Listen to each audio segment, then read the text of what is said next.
¿Qué mensaje le envía al mercado la economista de Harvard que está detrás del programa económico de gobierno de Iván Cepeda?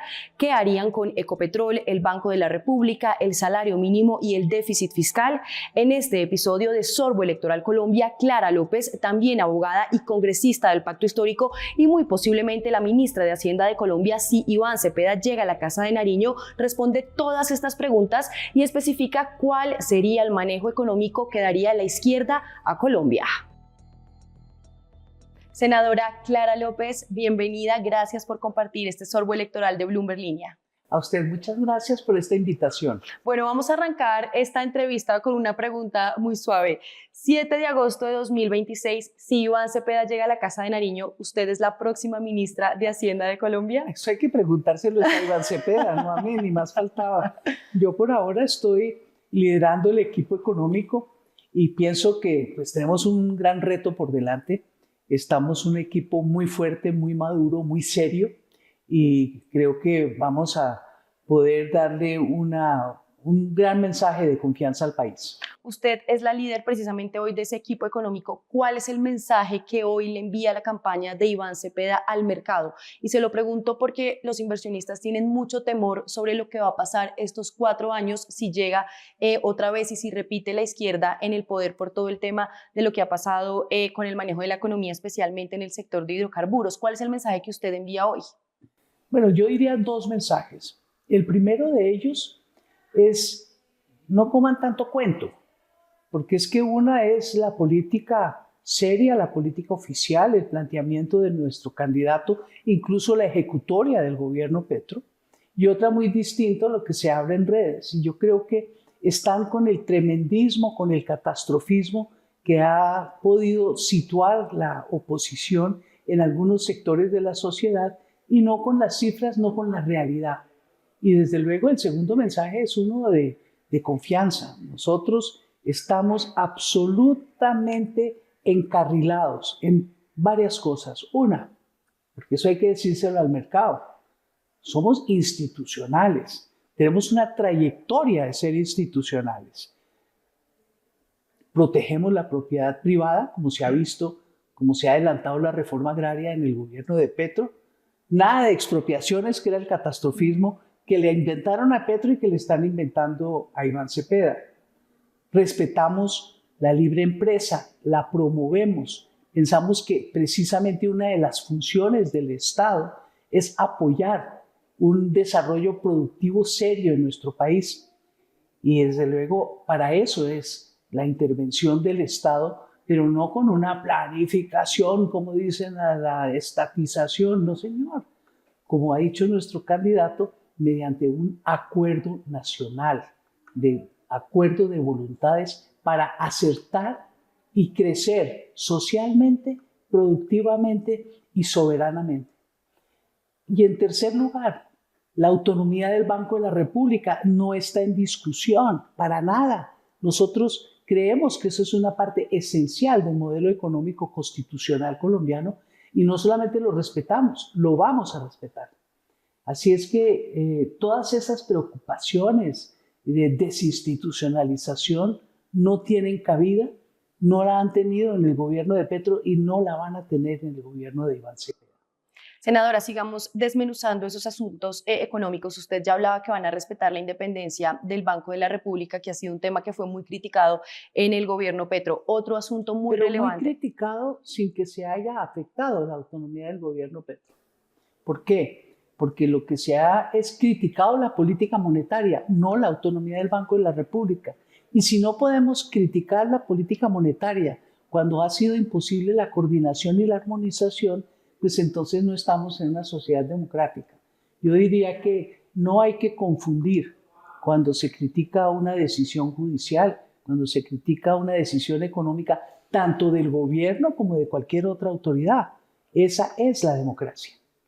Senadora, pasemos ahora a otro tema, el salario mínimo, que tuvo un incremento histórico para este año de 23%, una decisión que fue muy criticada por los expertos económicos porque fue muy por encima de esa suma de la inflación y de la productividad, que normalmente es como el indicador que se tiene en cuenta. Ustedes, si son gobierno, ¿qué van a hacer frente al salario mínimo? Bueno, lo que se hizo fue actualizar el salario mínimo. Nosotros tenemos la idea de que en un país tan desigual como Colombia, que es muy distinto a los otros países, es que aquí la concentración de la riqueza y de la propiedad y del ingreso es exagerada. Lo que se hizo fue actualizar el salario mínimo, que si usted mira la serie, en muchos años ni siquiera mantuvo paso con la inflación y mucho menos con la inflación más la productividad.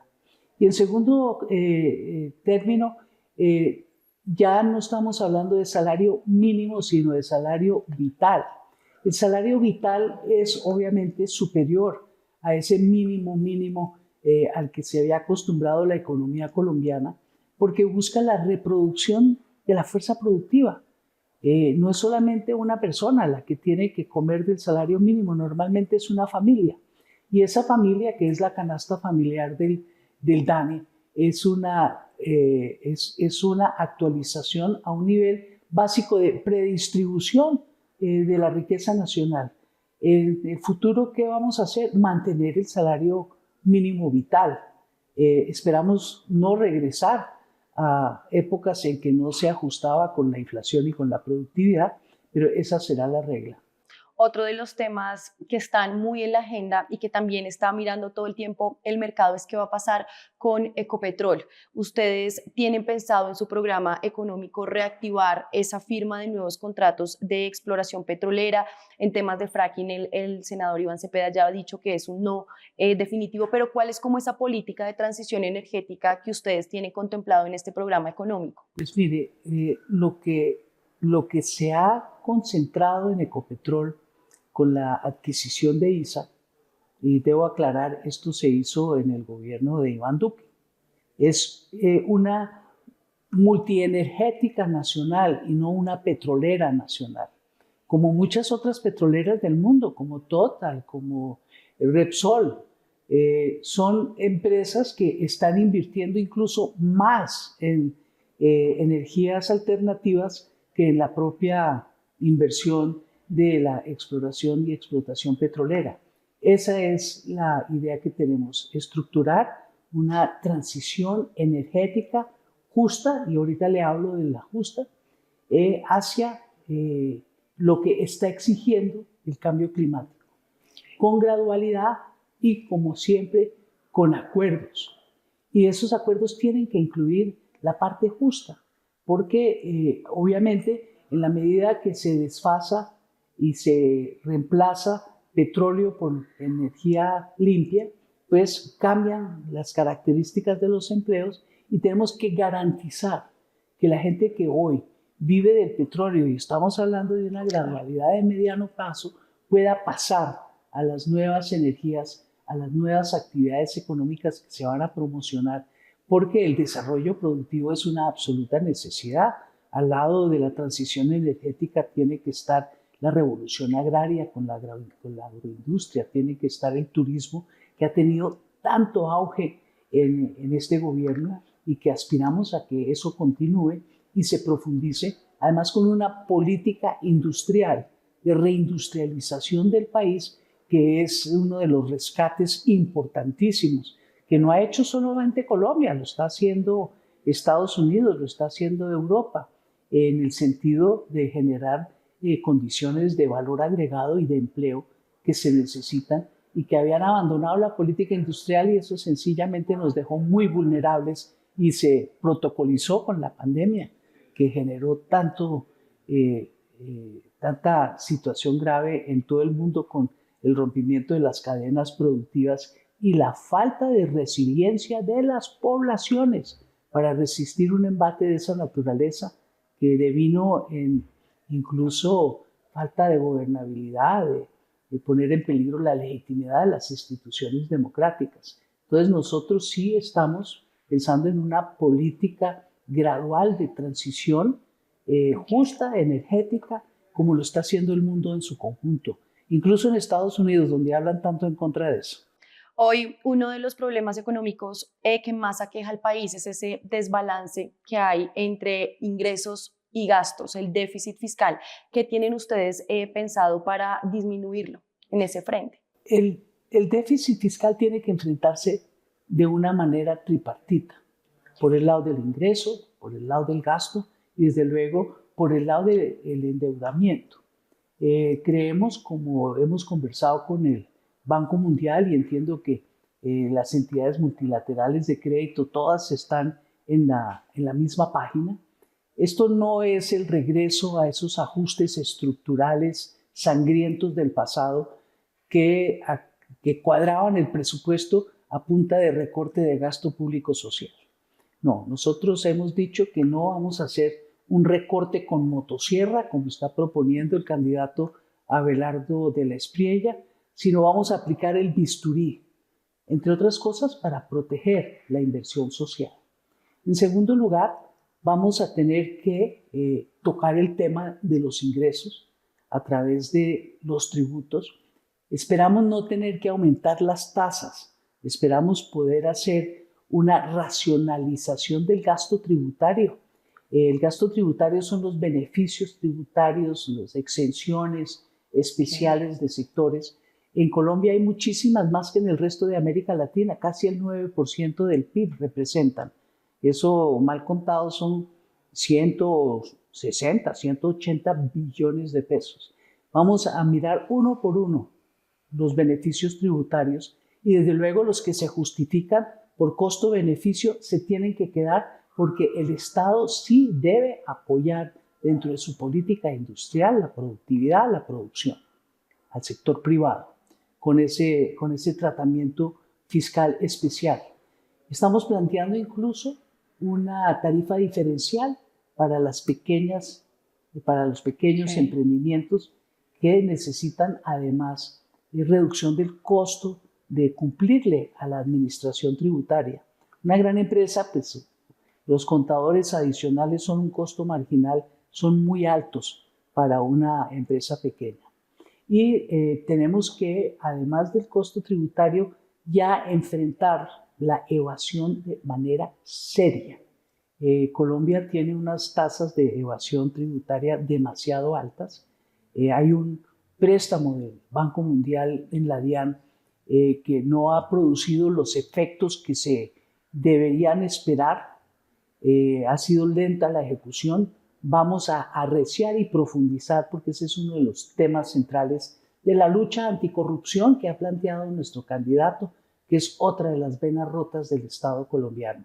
Entonces aquí tenemos que hacer un esfuerzo conjunto dentro de lo que ha dicho nuestro candidato, un pacto fiscal y productivo, van de la mano, pacto fiscal y productivo que genere confianza, que nos pongamos de acuerdo cómo vamos a hacer el tratamiento tributario, cómo vamos a hacer el recorte del gasto y cómo las multilaterales de crédito, como el Banco Mundial, que he conversado con ellos y ha sido muy específico, en que están de acuerdo que no se debe cortar a machetazos el gasto público social, sino que estarían incluso en condiciones, dentro de un pacto fiscal como el que estamos en el proceso de diseñar, avalar, garantizar las emisiones de bonos colombianos.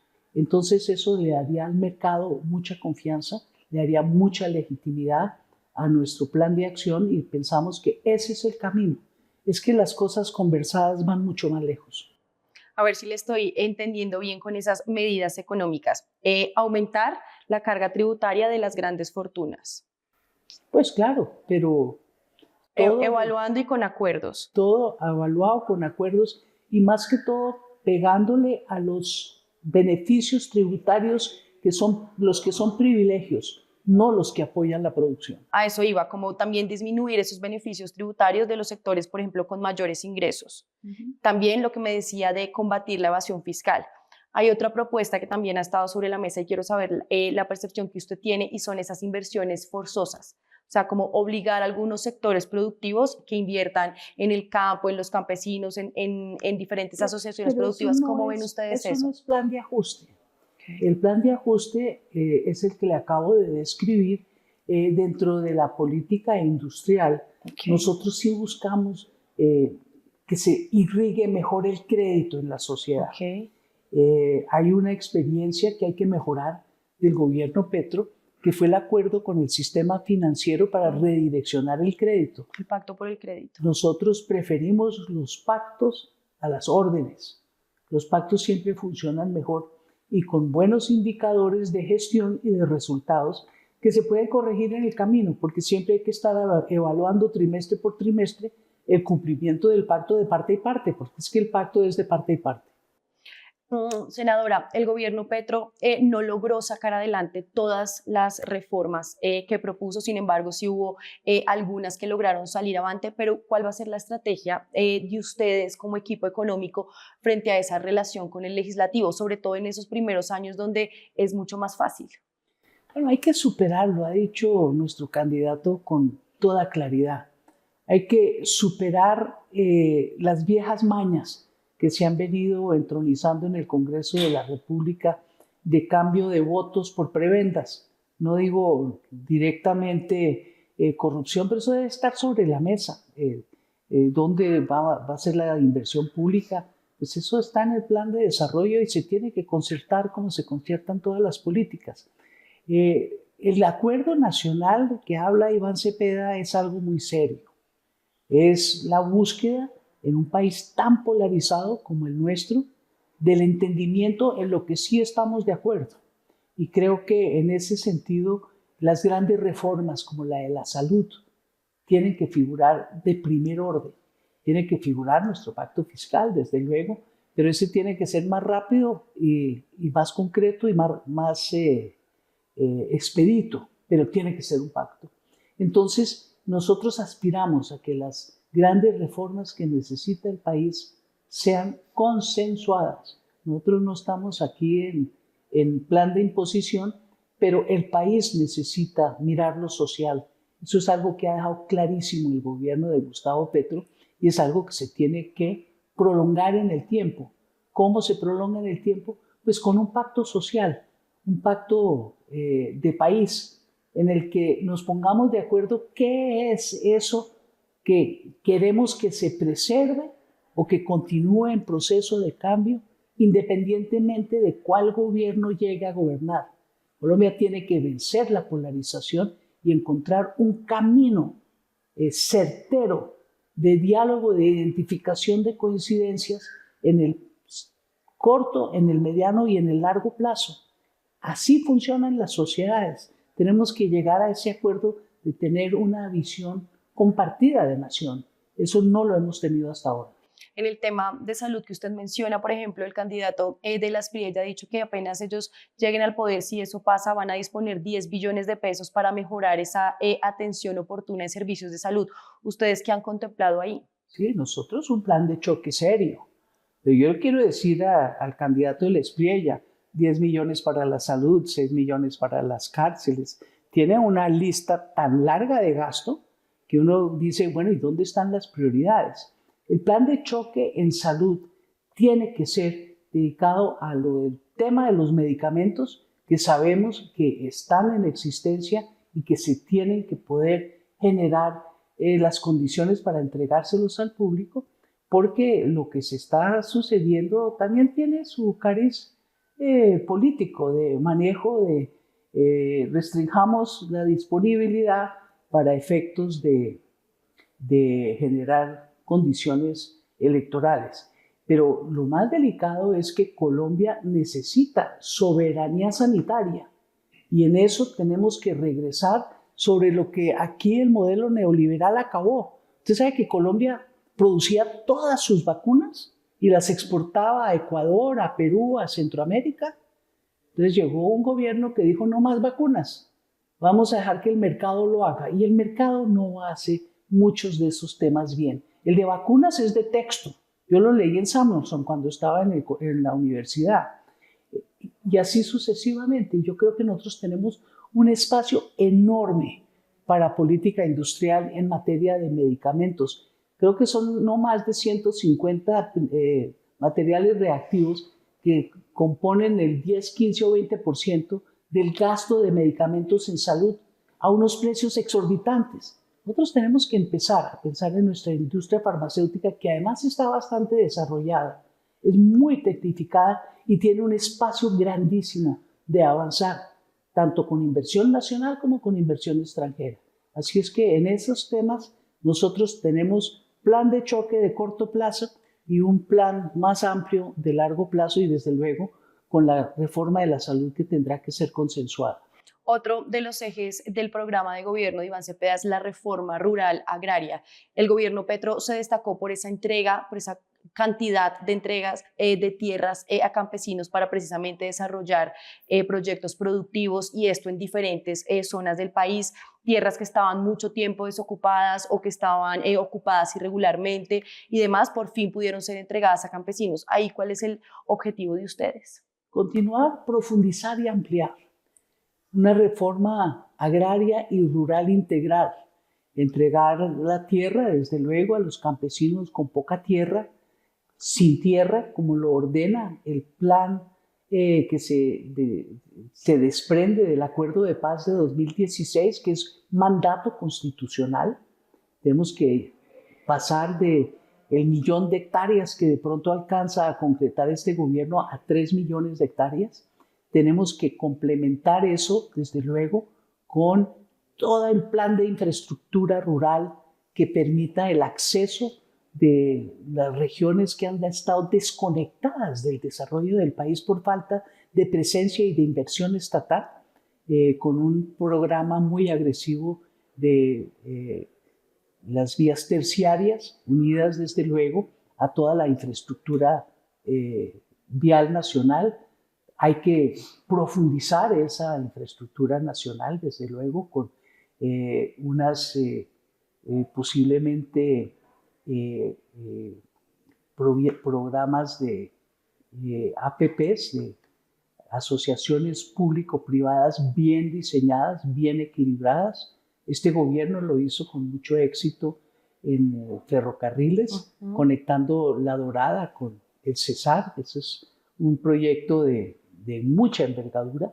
Entonces, aquí lo que nosotros debemos concretar en todos los procesos de la reforma rural es garantizar que no sea solamente bienes primarios. Nosotros necesitamos completar con una agroindustrialización del campo que le dé valor agregado a la agricultura comercial, desde luego, que es uno de los bastiones, pero también a la agricultura campesina, que es la que siempre ha estado abandonada por el Estado.